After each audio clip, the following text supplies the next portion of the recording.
che nutrimmo la terra, che ci danno auguri. 100.000 velieri hanno cantato l'opera.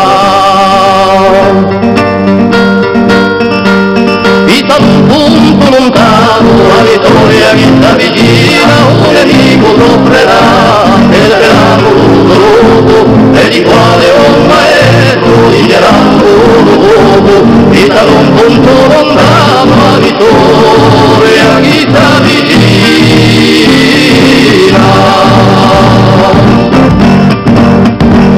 Ma dalle quale remata l'ultima soltanto per quattro i sangue mentre scina miseria lontano da Rantero c'è la musica guerriera.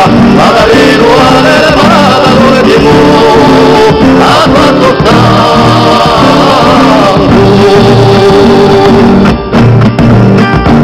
l'uomo tanto è di silenzio e la sua parola è muta, pensa ciò che io ne più, per un sente ogni tanto, i suoi cammino di gloria, chi va davanti l'uomo di altro, l'uomo tanto è di silenzio e la sua...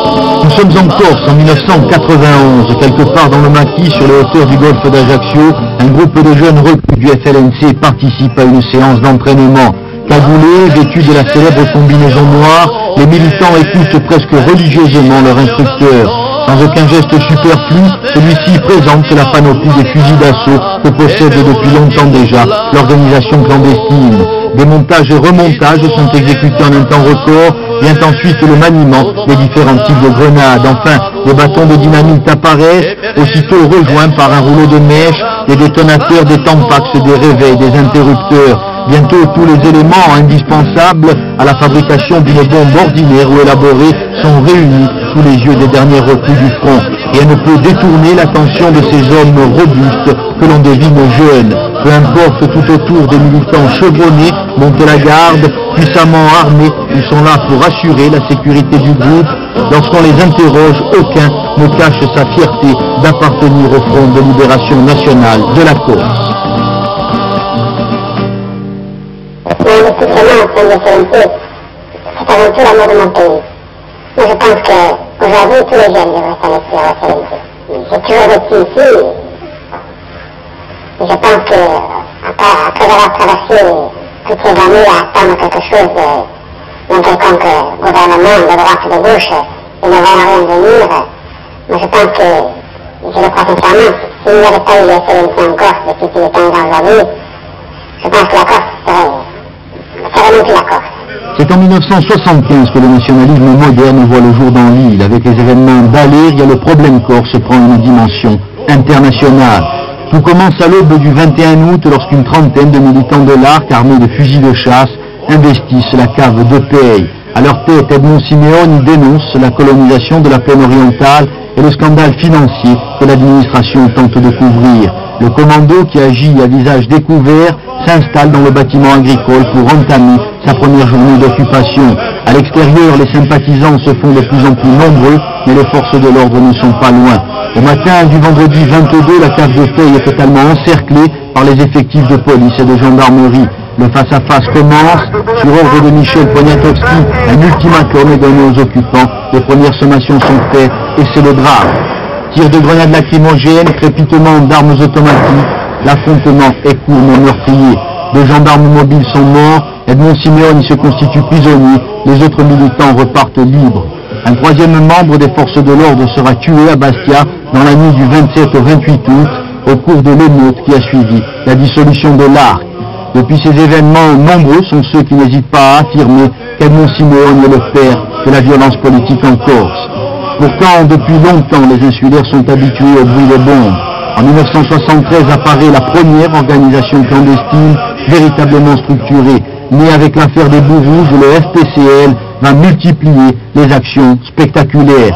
Mais en janvier 1974, la répression s'abat sur le mouvement clandestin. José Stromboni et Mathieu Philidor y font connaissance avec la Cour de sûreté de l'État. Giustizia Paolina voit le jour le 22 mars 1974. Première cible, une caravelle sur l'aéroport de Porrette, la sous-préfecture de Bastia et la préfecture d'Ajaccio. Très vite, les clandestins vont passer la vitesse supérieure, 42 attentats en 73, 111 en 74, 226 en 75, de quoi causer bien des soucis aux responsables de la police. Nuit bleue contre les intérêts français, mais également actions d'envergure comme l'attentat contre la base aéronavale d'Ajaccio. Rien ne semble pouvoir faire reculer les combattants de l'ombre.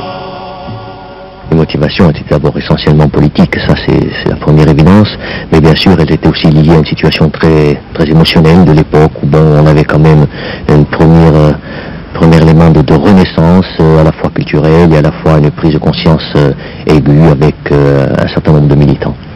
Pourquoi la lutte armée? La lutte armée non pas par choix idéologique mais par nécessité politique par rapport à une situation donnée, une situation je dirais d'incompréhension totale du pouvoir colonial, et il fallait un petit peu réveiller les consciences peut-être par des méthodes qui n'étaient pas toujours des méthodes de simple persuasion classique. Vous aviez un mouvement concurrent à l'époque sur le terrain politico-militaire. Je ne crois pas qu'on puisse parler tellement de mouvements concurrents, mais de mouvements frères, avec lesquels nous avions quand même des relations. Et après avoir, je dirais, avec les autres analysé la situation, on a convenu qu'il était quand même nécessaire de grouper un petit peu les volontés et les moyens pour, je dirais, mieux combattre le colonialisme français, et non pas lui laisser, je dirais, un côté faible en étant très dispersé. Le jour même de sa création, le 5 mai 1976, le FLNC revendique sa première nuit bleue. 21 attentats commis aux quatre coins de l'île ont visé tous les symboles du colonialisme. Très vite, la stratégie du mouvement clandestin va consister à frapper les esprits. Les actions spectaculaires se succèdent, les retombées médiatiques sont considérables. Entre 1976 et 1978, le front va dynamiter le relais du Pigne, la base aérienne de Solenzar ne reste pas sans réaction devant la montée en puissance du FLNC. Très rapidement, la répression se met en place. En juin 1979, 21 militants de l'organisation nationaliste comparaissent devant la Cour de sûreté de l'État. Arrêtés un an plus tôt, ils seront condamnés à des peines allant jusqu'à 13 ans d'emprisonnement. Nous n'étions peut-être pas prêts pour affronter une répression. Ça fait que finalement, la répression, elle s'est abattue assez durement. Les militants n'étaient pas prêts politiquement, il n'y avait pas une conduite à tenir qui était bien définie. Donc la police a marqué des points. Mais lorsque les 21 ont été arrêtés, est-ce que vous n'avez pas craint la disparition pure et simple du FLN? À un moment donné, oui. Les premiers jours, oui, puisque bon, il faut dire que nous étions aussi sous le coup des arrestations. On avait vu à l'époque que dans le cas de la course de sûreté de l'État, ça durait 6 jours. Et puis finalement, il y a eu un phénomène qui s'est produit que personne ne pouvait prévoir. C'est que nous sommes sortis de la clandestinité, nos identités ont été connues. Il y a eu un vaste mouvement de sympathie, de solidarité qui a joué. Beaucoup de gens ont déjà à cette époque au FLN sont rentrés, des amis, par amitié souvent, c'est vrai, c'était peut-être pas vraiment un engagement qui d'un seul coup, 2 mois après, c'était un phénomène presque spontané, les troupes il y avait de nouvelles troupes qui sont arrivées et qui se sont battues aussi. Alors, le fameux procès des 21 vous a également donné une fabuleuse tribune politique, il vous a permis de faire connaître vos idées et finalement de jeter les bases du futur mouvement public. Tout à fait vrai. Les procès médiatiquement et politiquement nous ont été très favorables. D'abord parce que nous sommes sortis de la Corse, on nous a porté à Paris, d'accord, mais le problème a été décalé, il a été amené à Paris, où finalement il y a eu beaucoup de solidarité qui se sont manifestées. D'abord c'était les Corses de Paris, la diaspora, et puis même beaucoup de mouvements, de syndicats, de personnalités, d'individualités français qui, soit parce que c'était la Cour de sûreté de l'État qui contestait les moyens par lesquels nous étions traités, ils se sont manifestés. Et pendant tous ces procès, pendant des jours et des jours et des jours, les Corses étaient à la une. On lisait, Paris vivait à l'heure de la Corse, à l'heure du problème corse. Et ça nous a amené une grande... ça a été un impact énorme, puisque nous avons percé nous sommes sortis hors du cadre insulaire et nous sommes posés au niveau français, même plus, puisque même ça avait été couvert par l'étranger, les procès et tout. Donc ça a été très favorable. Parallèlement aux actions spectaculaires, le FLNC entreprend dès sa création la lutte contre la colonisation de peuplement. De 1976 à 1987, pendant près de 11 années, des centaines de fonctionnaires seront victimes de ces attentats. Particulièrement visés, les enseignants seront soutenus par la majorité des syndicats et des partis politiques français. Grève dans les lycées, manifestations dans les ports et les aéroports, chaque plasticage donnera lieu à une avalanche de communiqués de soutien. Malgré l'impopularité de certaines actions, durant plus d'une décennie, le Front maintiendra la même orientation. Corollaire du slogan IFF, le thème de la corcisation des emplois entre progressivement dans les faits. La psychose de l'insécurité favorise la mutation de milliers de fonctionnaires français et par voie de conséquence l'intégration dans l'administration de jeunes Corses sans emploi ainsi que le retour d'une partie de la diaspora. En mettant un terme à la lutte contre la colonisation de peuplement, le FLNC a tourné une page du nationalisme corse. Souvent qualifiées de racistes, ces actions ont été durement réprimées par les différents gouvernements. Des dizaines de militants ont été emprisonnés. Petit-fils du célèbre résistant Jean Nicole a été en 1978 l'un des premiers militants du Front à être arrêté dans le cadre de ces affaires. Nous travaillons surtout sur la colonisation de peuplement, c'est-à-dire que la plupart des actions que nous avions faites, c'était des actions contre des appartements de fonctionnaires, des appartements de gens qui venaient ici prendre la place des Corses et qui c'était la colonisation de peuplement. À l'époque, c'était l'objectif majeur, je dirais. À l'époque, que représentait la structure Front sur Ajaccio? Ce que j'en savais, parce que je ne peux pas dire que nous avions une vision tout à fait globale de la structure du Front à l'époque. Moi, ce que j'en savais, j'appartenais à un groupe.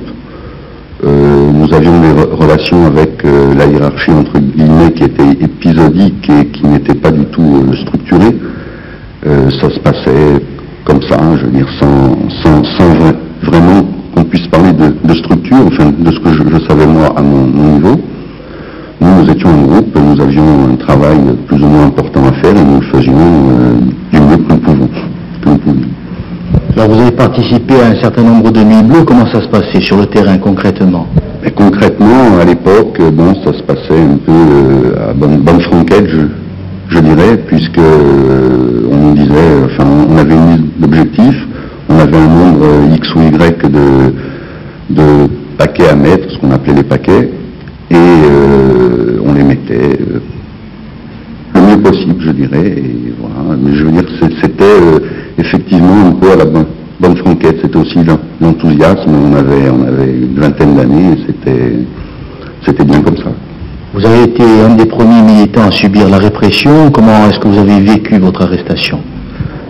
C'est-à-dire qu'avec le recul, c'était une arrestation qui était plus ou moins inévitable, puisque nous n'avions pas de mesures de sécurité, c'était, je vous dis, un peu à la bonne franquette. Notre arrestation elle a été vécue comme le reste, c'est-à-dire avec enthousiasme, dans le sens où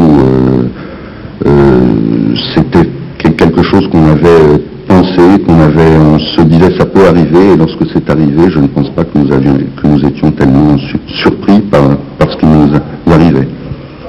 Je veux dire que bon, en ce qui me concerne, je pense que j'ai bien vécu mon arrestation, que j'ai bien vécu ma période d'incarcération, parce que néanmoins, ce qu'il faut dire quand même, c'est que nous étions tous motivés, notre motivation était profonde, et c'est ce qui nous a permis de supporter relativement bien l'incarcération et les arrestations.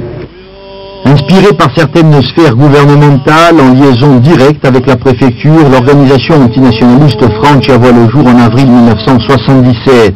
Son histoire s'achèvera dans le village de Bastiliga.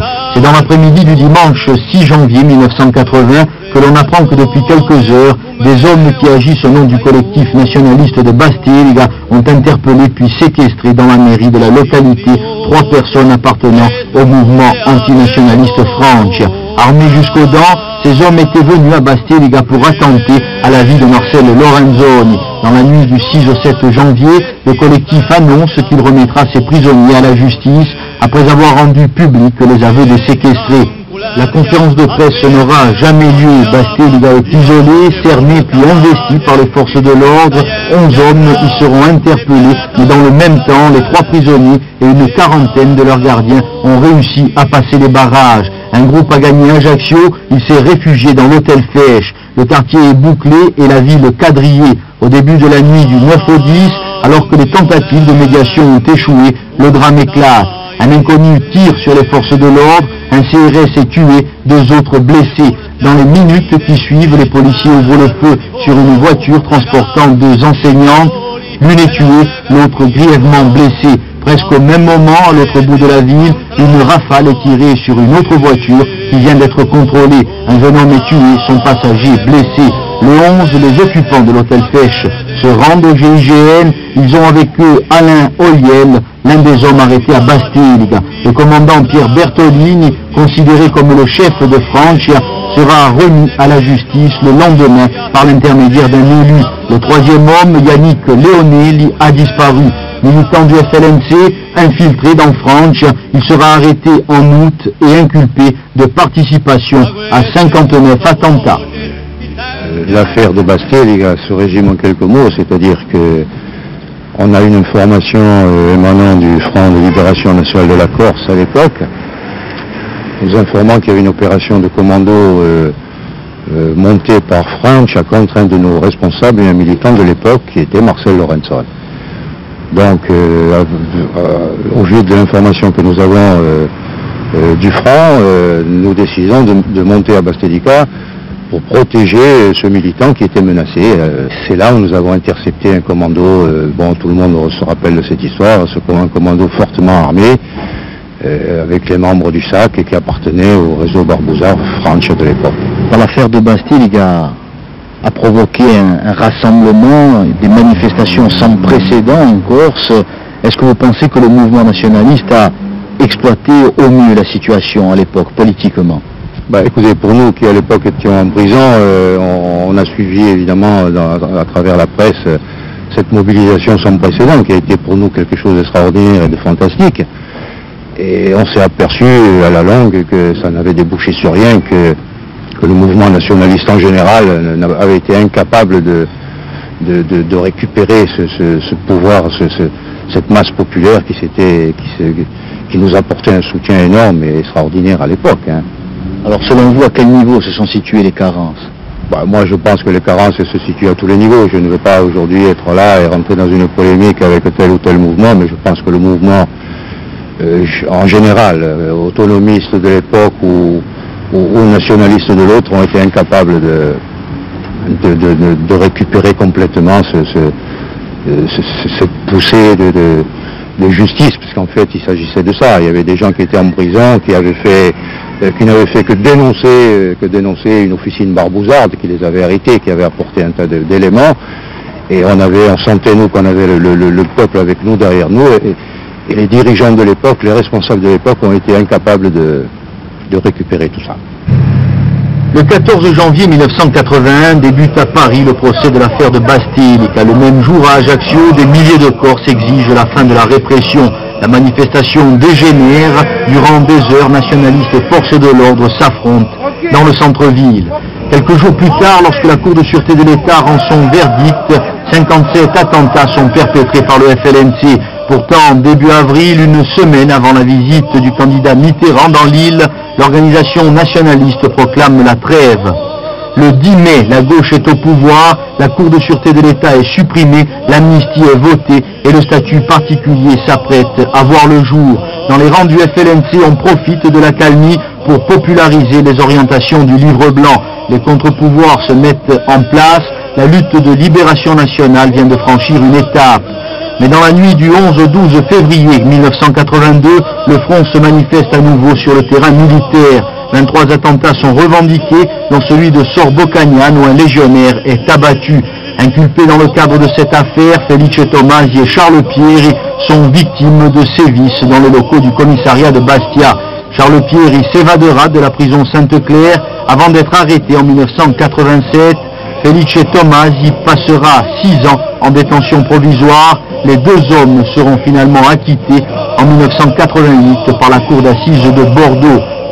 Le 20 août 1982, Prosper Alfonsi devient président de la première assemblée de Corse. La nuit précédente, le FLNC a définitivement enterré la trêve. 140 attentats ont été commis sur l'ensemble du territoire. C'est la grande reprise. Avec un taux d'action jamais égalé, la Corse va revivre au rythme des plasticages. Le 5 janvier 1983, le gouvernement réagit. Gaston Defferre annonce la dissolution du FLNC et la nomination de Robert Broussard au poste de préfet de police. Le front poursuit son harcèlement avec succès, mais la lutte est jalonnée de sacrifices. Le 23 mai 1983, Christian Berfini est grièvement blessé alors qu'il s'apprête à déposer une bombe. Depuis ce jour, il a perdu l'usage de la vue. C'était des moments très difficiles, surtout sur le plan évidemment personnel en tant qu'homme. C'est évident que du jour au lendemain se retrouver aveugle, c'était difficile à assumer. D'autant plus que le contexte politique de l'époque était très malsain. Il y avait une cancérisation du mouvement, nous étions les fous, les exaltés, et j'avais du mal à assumer à la fois mon accident et mon militantisme. Car pour moi, bon, j'étais convaincu de la justesse de notre lutte, mais on se heurtait à des attaques. Alors aujourd'hui, 8 ans après, comment vivez-vous votre militantisme? Aujourd'hui, mon militantisme, je le vis beaucoup mieux, car aujourd'hui le mouvement nationaliste a énormément progressé. Il est devenu incontournable dans la vie politique corse. Hein. Les objectifs qu'il s'est donné aujourd'hui, c'est-à-dire en position de prise de pouvoir, et là je parle au niveau du mouvement public, et le MPA, où je me situe totalement, je me trouve très bien, je m'assume complètement. Aujourd'hui, bon, il y a une reconnaissance de fait du peuple corse. Elle a même été votée à l'Assemblée nationale française. Donc à partir de là, je me sens corse et complètement assumé dans mon rôle de militant. Vous n'êtes plus le marginal que vous étiez en 1983. Guy Orzoni, militant nationaliste connu, disparaît sur la route de Sartène. Le mercredi suivant, la CCN accuse pour la première fois l'État français d'être responsable de sa disparition. Le lendemain, 17 personnes liées au grand banditisme sont placées en garde à vue. Le samedi, 6 d'entre elles seront inculpées, tandis qu'à Ajaccio, les nationalistes organisent leur première manifestation sur le thème de l'assassinat politique. Dès lors, un enchaînement de violences et de démonstrations de force marquera les semaines suivant cette disparition. Gendarmerie plastiquée, CRS mitraillés, magasins détruits, la tension est vive en ce début d'été, tandis que la CCN continue à manifester et à accuser l'État qui dément toute responsabilité dans l'assassinat de Guy Orzoni. Le 10 juillet à Vero, le FLNC rend hommage à son militant. La démonstration affole. 7 responsables de la CCN sont inculpés de divulgation de fausses nouvelles et de reconstitution de ligues dissoutes. Le mardi 13 septembre, en fin de matinée, Pierre-Jean Massimi, secrétaire général du département de Haute-Corse, est exécuté au volant de sa voiture. Quelques jours plus tôt, Félix Rosso, un commerçant de Porto Vecchio, avait été tué. Le FLNC revendique les 2 actions en accusant les victimes d'être à l'origine de la disparition de Guy Orzoni. Le 27, le Conseil des ministres décide de dissoudre la CCN. Le 2 janvier 1984, Jean-Marc Leccia, recherché depuis le début de l'affaire, est arrêté aux USA. Le 9, il est transféré en Corse. À l'aube du 7 juin, 3 hommes armés pénètrent dans la prison d'Ajaccio.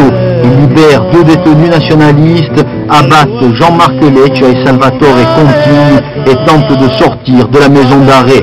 Trop tard, l'alerte a été donnée et le commando ne peut s'échapper. En fin de matinée, alors que la prison est cernée par les forces de l'ordre, Bernard Pantalacci, Pantaleon Alessandri et Pierre Albertini se rendent à la police qui vient d'arrêter Jean Vesperini et Georges Moretti. Chargés de protéger le commando, les 2 hommes se trouvaient à bord d'une voiture bourrée d'armes.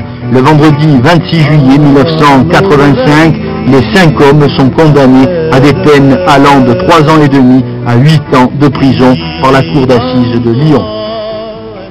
En tant que militant du Front, je n'avais pas de problème particulier.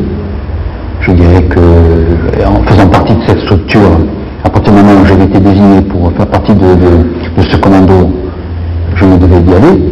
En tant qu'homme, vu que je connaissais Guy Orson, vu que je connaissais Alain et la famille Orson, j'étais très bien disposé pour participer à cette opération. C'est la première fois qu'on osait s'attaquer au FLN. Est-ce que les militants de l'organisation à laquelle vous apparteniez à l'époque ont été surpris? Est-ce qu'ils ont été traumatisés par cette affaire?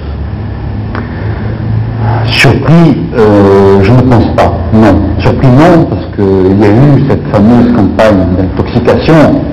Et je dirais, on sentait bien qu'on préparait l'opinion publique. On préparait l'opinion publique à un choc. Et peut-être que nous n'imaginions pas la manière qui allait être utilisée contre nous, mais nous savions pertinemment qu'une action allait être menée, et nous l'avions dénoncé à l'époque. Nous étions prêts donc à ce choc-là. Mais je dois dire que ce fut quand même un traumatisme. Un traumatisme de par la personnalité de la personne qui était visée, de par sa jeunesse, et surtout peut-être de par la façon, la manière qui a été utilisée, des gens qui ont été utilisés pour mener cette opération, notamment les truands de la bande de Wallonie. Je pense que ceci a sûrement entraîné le Front à réagir de façon impitoyable. Encore sous le choc de la disparition de Guy Orson, le monde nationaliste va être endeuillé une nouvelle fois en ce mois de janvier 1984. Dans la nuit du 9 au 10, près de Capodimour, où deux hommes s'apprêtent à plastiquer la villa d'un médecin parisien. L'explosion retentit alors qu'ils sont en train de placer les explosifs. Étienne Cardi, 43 ans, fonctionnaire de l'éducation nationale, est tué sur le coup. Raphaël Bouen, garagiste à Ajaccio, est grièvement blessé. Le samedi suivant, à Serrières, à l'enterrement d'Étienne Cardi donnera lieu à de graves incidents. Présentes en grand nombre, les forces de police et de gendarmerie ne pourront empêcher l'intervention d'un commando du FLNC protégé par des centaines et des centaines de sympathisants. Le 12 août, le mouvement nationaliste enregistre le premier succès électoral de son histoire. Avec 3 élus et un peu plus de 5% des voix, Unità Nazionaliste a fait une entrée remarquée à l'Assemblée de Corse. Quelques semaines plus tard, le FLNC intervient de façon spectaculaire en interceptant la Micheline Ajaccio-Bastia. Les tracts sont distribués, les inscriptions sont tracées sur les wagons. À l'arrivée, c'est une nouvelle fois une énorme opération médiatique. Le 1er décembre, plusieurs milliers de personnes défilent à Ajaccio pour l'obtention du statut politique. Après la dislocation, des incidents éclatent et des explosions retentissent. À 3 h du matin à Bastia, une R5 occupée par des CRS est prise pour cible par des inconnus. Stéphane Zvigon est tué. Son exécution est revendiquée par le FLNC.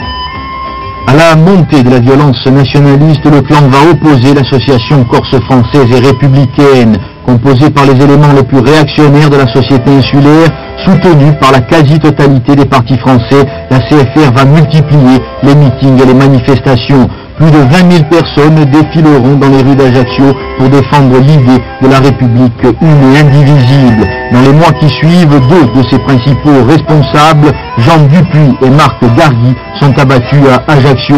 Ces exécutions, qui ne seront jamais revendiquées, donnent un coup d'arrêt définitif à la CFR qui disparaîtra aussi soudainement qu'elle était apparue. 1984 a été une époque importante. Finalement, nous avions eu cette année-là à la fois le FLNC qui avait intensifié ses actions militaires, avec toutes les conséquences que l'on peut imaginer, en même temps la mise en œuvre des principes de stratégie qui avaient été présentés 2 ans avant dans le livre blanc, qui commençaient à venir sur le terrain avec des militants, des cadres, une organisation.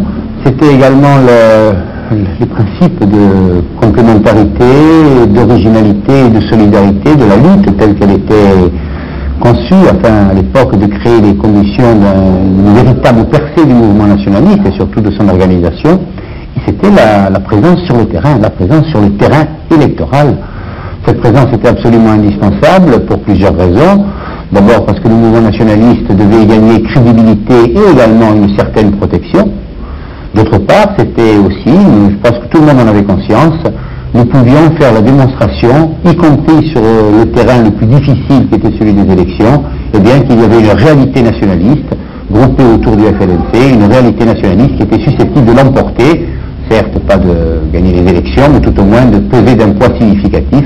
Et c'est ainsi qu'en août 84, nous avons été 3 élus hooligans nationalistes à l'Assemblée de Corse. Alors 1984 a également été l'année des extrêmes. D'un côté, le mouvement nationaliste, de l'autre côté, la montée en puissance de la CFR. Je crois comment analyser le phénomène de la CFR. Au départ, peut-être un sentiment que l'on pouvait comprendre, que des nationalistes pouvaient comprendre. En effet, on peut très bien comprendre que des gens soumis au choc d'une action militaire intensifiée, même si on ne les touche pas directement, qu'ils aient des réactions, qu'ils se demandent pourquoi, qu'ils s'interrogent, même qu'ils protestent, c'est normal.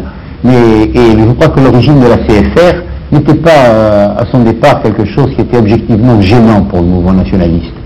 Mais là où l'affaire a basculé, c'est lorsque le clan, qui était en perte de vitesse, a saisi ce cheval de bataille et avec la complicité plus ou moins tacite de l'État, a pu la développer et en faire une véritable organisation qui n'avait plus d'autre objectif que de l'antinationalisme à l'état brut.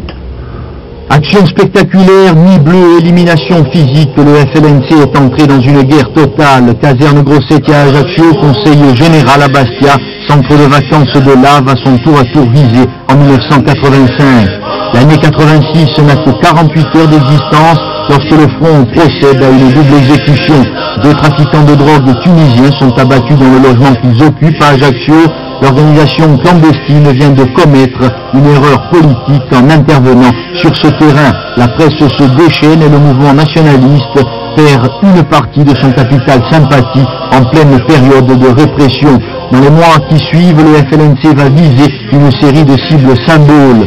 Le 6 février, le centre informatique de la trésorerie d'Ajaccio est détruit. Le 29 mars, c'est le village de vacances de Marina Viva qui est pulvérisé. En avril, c'est une structure touristique de la Marane qui subit le même sort. Le 15 mai au soir, un commando neutralise les occupants d'un camp de vacances situé à Cargès. Plusieurs charges sont disposées dans les bâtiments. Au départ du commando, le propriétaire des lieux, Jacques Rosselet, et le gendarme Patrick Giboulot sont tués en essayant de désamorcer les explosifs. Plus de 100 personnes sont interpellées, mais l'enquête ne débouchera pas. Un mois plus tard, c'est la DDE de Bastia qui est visée par un attentat particulièrement destructeur. Le 21 janvier 1987, sur proposition de Charles Pasqua, le gouvernement dissout le MCA. Le FLNC réplique en rasant l'hôtel des impôts de Bastia. 50 kilos d'explosifs ont causé 3 milliards de centimes de dégâts. La veille des élections régionales, plus de 70 attentats sont dénombrés aux 4 coins de l'île. Dans la foulée, le Conseil des ministres prononce la dissolution de la RISCOS. C'est dans un contexte difficile que le ministre de l'Intérieur arrive en Corse. Des incidents éclatent lors du discours qu'il prononce à Ajaccio. Le soir même, le président de l'association d'aide aux victimes du terrorisme est abattu devant FR3.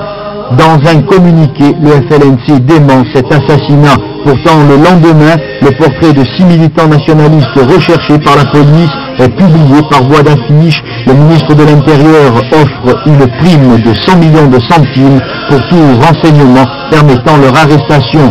Le 4 août, au sud de Bastia, plusieurs individus font feu sur une estafette de la gendarmerie qui regagnait le campement de la Marane. Le gendarme Guy Agenard est tué. Cette fois, le FLNC revendique. Au mois d'octobre, au cours d'une conférence de presse, le front annonce une intensification de la lutte armée. Quelques semaines plus tard, 8 militants, dont François Casasoprane, sont arrêtés dans le cadre de cette affaire. C'est une époque, je dirais, clé de l'avancée du mouvement. À cette époque-là, le mouvement était ancré dans la population et sa phase de politisation de ses militants avait atteint le point culminant, ce qui lui a permis de passer à des actions beaucoup plus axées sur les institutions, c'est-à-dire attaquer l'État français dans toute sa représentativité en Corse, et abandonner cette politique de petits attentats sur le terrain. Je crois que c'est le point culminant de la lutte de libération nationale qui a été atteint à ce moment-là. En multipliant les exécutions physiques, est-ce que le Front n'a pas pris le risque à l'époque de se couper de la population, de se couper du soutien populaire? Eh bien, écoutez, le résultat est là aujourd'hui. Le Front de Libération Nationale avait à cette époque-là pris des résolutions qui étaient très difficiles à assumer, puisque nous avons eu à cette époque-là, par exemple, l'exécution des Maghrébins, qui est en quelque sorte une erreur politique qui a été reconnue et que nous reconnaissons encore à l'heure actuelle. Mais la radicalisation de la lutte, la répression avait atteint un point culminant, c'était la période de Pâques, et le Front de Libération Nationale ne pouvait pas ne pas répondre coup par coup à toutes les atteintes faites par l'État français en Corse. Vous pensez que c'était une étape obligatoire, il fallait passer par là? Je crois à l'analyse politique de l'époque que cette étape était vraiment obligatoire, que le Front de Libération Nationale se serait en quelque sorte, non pas dédié, mais n'aurait pas atteint l'objectif qu'il a atteint après s'il n'était pas passé par cette phase politique de la lutte. C'était en quelque sorte le passage obligatoire pour arriver actuellement à son ancrage dans la société, à toute cette représentativité politique qu'il a donnée à la lutte de libération nationale. En ce mois de novembre 1987, l'opération Commando tourne mal à Querciolo alors qu'il s'apprête à pénétrer dans la villa d'un agriculteur pied noir. Un militant du FLNC est abattu par le propriétaire des lieux. Âgé de 27 ans, Jean-Baptiste Aquaviva était en fuite depuis février 1984. Impliqué dans l'affaire du dépôt d'armes découvert dans le cimetière d'Île-aux-Rousses et du mitraillage de la gendarmerie de cette ville, il avait été condamné par défaut à 7 ans d'emprisonnement. Dans les heures qui suivent l'assassinat de Jean-Baptiste Aquaviva, Ferdinand Roussel quitte la Corse sous haute protection. Il ne sera jamais inquiété par la justice qui ne procédera même pas à la reconstitution des faits. À l'Île-aux-Rousses, une foule imposante assiste aux obsèques du militant nationaliste. À la sortie de l'église, un commando du FLNC intervient. Comme Guy Orzoni et Étienne Cardi, Jean-Baptiste Aquaviva est salué par ses frères de lutte. L'année 1988 ressemble aux précédentes. Actions commando et exécutions se succèdent. Dans la nuit du 7 mars, le FLNC annonce qu'il va intensifier sa présence politico-militaire. Le lendemain, vers 13h, des individus circulant dans une voiture blanche mitraillent l'entrée de la caserne Battetti à Ajaccio. Le gendarme Stéphane Chariot est tué. Dans les minutes qui suivent, les forces de l'ordre ouvrent le feu sur un véhicule dont les occupants seront mis hors de cause après 48 heures de garde à vue. Pour les observateurs, cet attentat est la réponse du FLNC aux arrestations du 27 février. Ce jour-là, dans une villa de la banlieue ajaxienne, Jean-André Orzoni et Jean-Michel Cardi sont interpellés par les policiers du RAID. Quelques heures plus tard, c'est au tour de Doumé Bianchi d'être inculpé. À l'issue de la garde à vue, les 3 hommes seront transférés à Paris. Il faut constater que d'abord le gouvernement français a employé tous les moyens répressifs et politiques face au problème national corse. Alors on avait eu la tentative de gangstérisation dans les années 83 avec le préfet Broussard. Et dans les années 86-88, on a vu arriver un préfet de police qui était le préfet Morin, beaucoup plus politique et qui en fait avait pour mission d'essayer d'enrayer la formidable poussée populaire qui s'exerçait à ce moment-là, en particulier dans les contre-pouvoirs nationalistes. Et on peut dire que dans ces années-là, les contre-pouvoirs nationalistes étaient en train de devenir ce qu'ils sont véritablement aujourd'hui, c'est-à-dire de véritables syndicats corses. Autrement dit, pour l'État, par Morin interposé, ces syndicats étaient en fait les tentacules, selon sa propre expression, de la pieuvre FLNC. Et par conséquent, tout responsable public, tout responsable syndical était forcément, pour l'État français, un responsable du FLNC. Donc, à partir de là, on a vécu un climat véritablement d'intensification de la répression. Il ne faut pas oublier que c'était Charles Pasqua qui était ministre de l'Intérieur, avec en particulier les appels à la délation avec prime. Et c'est peut-être à ce moment-là qu'on s'est véritablement rendu compte que les militants du FLNC étaient véritablement protégés par leur peuple, faisaient vraiment partie de ce peuple, parce qu'ils étaient accueillis finalement partout, quels que soient les gros risques que les gens qui les accueillaient pouvaient encourir. Autrement dit, la prime à la délation, l'appel à la délation n'a pas marché du tout en Corse, sauf peut-être une fois, lorsque l'État français a racheté la ferme du colon Roussel, mais là c'était sans doute la prime du sang du très regretté Jean-Baptiste Aquaviva. 8 mai 1988, François Mitterrand est réélu président de la République. Une nouvelle fois en Corse, l'initiative politique vient du FLNC. Dans la nuit du 31 mai, le mouvement clandestin annonce une trêve de 120 jours qui sera prolongée au mois d'octobre. Une semaine plus tard, l'Assemblée de Corse se prononce pour la reconnaissance du peuple corse.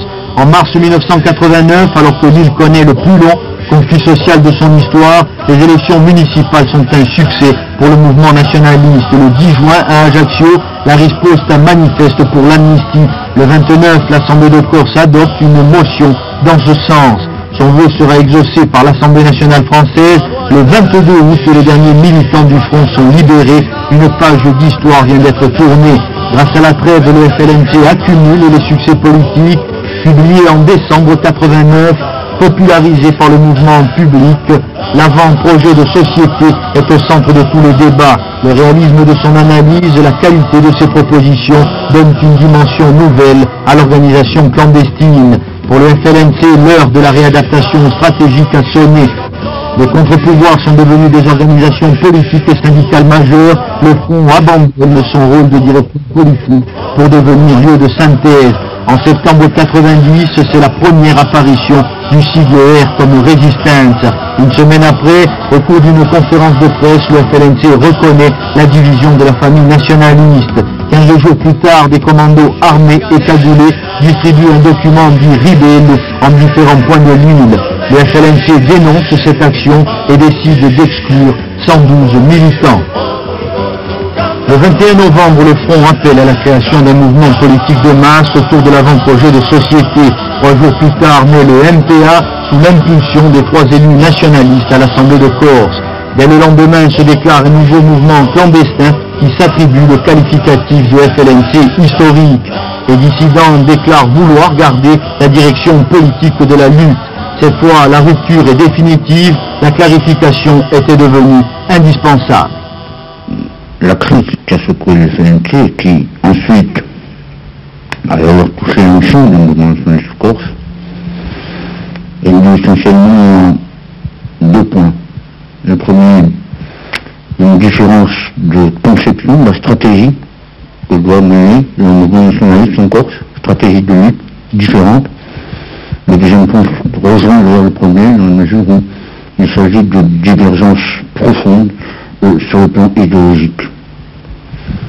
Alors pourquoi avoir attendu 15 ans pour dénoncer la dérive militariste ou encore l'idéologie marxiste de vos anciens compagnons? Je crois que le FLNC est une organisation politique et comme toutes les organisations, elle a une histoire qui, au fil des ans, permet à cette organisation de grandir, de mourir également. Et il est incontestable que le FLNC d'il y a 15 ans n'a aucune commune mesure avec le FLNC d'aujourd'hui.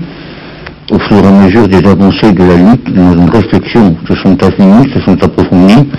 Il y a une maturité politique globale de l'organisation et de l'ensemble des militants. Et au moment où la Seymour Corse représente incontestablement aujourd'hui une force importante, incontournable de la vie politique intérieure, il appartient à ce mouvement de se projeter dans l'avenir, de faire des propositions, de concevoir la société corse de demain. Et c'est là qu'apparaissent incontestablement des débats d'ordre idéologique. Dès qu'on pense la société, on pense idéologiquement. Et c'est là sans doute que naissent aussi des divergences qui se sont manifestées. Divergences aussi quant à la perception des évolutions de la société corse elle-même et le fait que certains se réclament d'une stratégie de lutte, je dirais, du type avant-garde élitiste armée, qui doit conduire, traîner derrière elle l'ensemble de la lutte. Ce n'est pas notre conception de la lutte de libération nationale et de notre rôle en particulier. Malgré tout, est-ce que vous n'avez pas l'impression que l'on vient d'assister à la fin d'un mythe? La bonne question serait de savoir si le mythe est une bonne solution. Si on construit un pays sur un mythe, si l'on construit une stratégie de lutte, un combat condensé derrière un mythe, nous ne le croyons pas. La société corse de demain n'a pas besoin de mythe, elle a besoin de réalité, elle a besoin de construction, de propositions, de réflexion de responsabilité de la part de ceux qui sont les plus engagés, particulièrement dans cette lutte. Et je crois qu'aujourd'hui, effectivement, ce Corse a grandi encore davantage et on se rendra compte très vite par les résultats de cette nouvelle avancée sur le plan stratégique qu'il a fait le choix qu'il fallait faire, même si cela a suscité effectivement quelques incidences qui étaient sans doute inévitables. 18 mois après la proclamation de la trêve, le FLNC fait sa réapparition sur le terrain militaire. Dans la nuit du 6 au 7 novembre 1990, un commando investit la résidence Paese di Mare et près de Porto Vecchio. 120 kg d'explosifs reliés à 70 bouteilles de gaz détruisent 135 appartements. À vrai dire, cette action avait été plus ou moins annoncée 3 mois plus tôt lors des journées internationales de Corté. Dans un message enregistré, le front avait mis l'accent sur le problème de la spéculation immobilière. En décembre, l'organisation clandestine récidive, toujours sur le même thème. C'est un lotissement qui est visé à Calvi. 70 appartements sont détruits. Dans les semaines suivantes, un complexe touristique sera également endommagé à Propriano, mais incontestablement, c'est l'opération de Cavallo qui aura les plus grosses retombées médiatiques. En ce début janvier 1990, des commandos débarquent sur l'île des milliardaires. Quelques heures plus tard, des explosions retentissent. Un hôtel, 2 restaurants et le centre d'accueil sont rasés. Le choix des cibles et la maîtrise de l'action militaire impressionnent. Au mois de novembre 90, alors que les problèmes du mouvement nationaliste sont sur la place publique, le FLNC frappa au bagne. Cette fois, c'est la Sara, une société de place sous vide qui subit des dégâts considérables. L'implantation en Corse de cette entreprise, filiale de la SNCM, avait longtemps été revendiquée par le STC. En janvier 1991, alors que l'île est sous le choc de l'assassinat de 3 personnalités du monde politique et agricole, le front décrète un gel de ses actions militaires. La reprise aura lieu au mois de mai à Marseille. Un commando dynamite un immeuble appartenant aux grands travaux du Midi. Depuis 2 ans, par filiale interposée, cette société tentait de prendre le contrôle du marché ajaccien du bâtiment. Le mercredi 29 mai, il est 13h lorsque 200 kg d'explosifs pulvérisent le Conseil général de Haute-Corse. Au-delà de sa signification politique, cette action est incontestablement une des plus spectaculaires menées par le FLNC. Considérer que le leadership de la lutte se situe au niveau de l'action militaire est une conception qui est fondamentalement en désaccord avec la nôtre. Certains peuvent considérer que l'action militaire se suffit à elle-même. Pour nous, l'action militaire n'est qu'un moyen politique, et d'ailleurs, on pourrait presque dire que la finalité d'un mouvement comme un autre, c'est de ne plus avoir recours un jour à l'action militaire, le jour où la démocratie sera une réalité dans ce pays. Donc, de notre part, en aucun cas, nous ne pourrions tomber dans une volonté de surenchère militaire. Nous tenons à continuer à faire preuve de maximum de responsabilité en employant l'arme politique qu'est l'action militaire de la façon la plus justifiante qui soit. Quelles seront les grandes orientations du FLNC pour les mois et les années à venir? Le FLNC accompagne la lutte du peuple corse.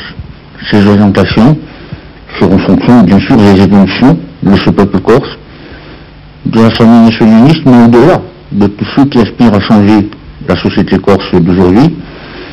Et il continuera à user de son action sur le terrain politico-militaire tant que la nécessité s'en fera sentir. Je crois de la même manière qu'il l'a fait depuis 2 ans, sans se tromper de cible, sans se tromper d'adversaire, et en ayant comme objectif premier de porter des coups décisifs, soit à travers l'attentat symbolique, soit à travers la destruction d'intérêts particuliers qui s'inscrivent à l'encontre de l'intérêt collectif de la Corse, mais ces actions accompagnent une démarche globale. Par ailleurs, nous poursuivons bien sûr nos analyses, notre réflexion politique. Nous essayons de faire la synthèse de tout ce qui se dit, de tout ce qui se propose, de tout ce qui se pense dans l'ensemble des organisations qui en Corse aujourd'hui pensent la Corse de demain. Nous apporterons notre contribution à notre part, tout simplement à notre part, au combat du peuple corse. Luogo tanto è di silenzio e la sola non è muta, pensa ciò che non è più, per un sente ogni tanto, i suoi cammini di gloria e chi ormai è uno di ghiaccio. Luogo tanto è di silenzio e la sola non è muta.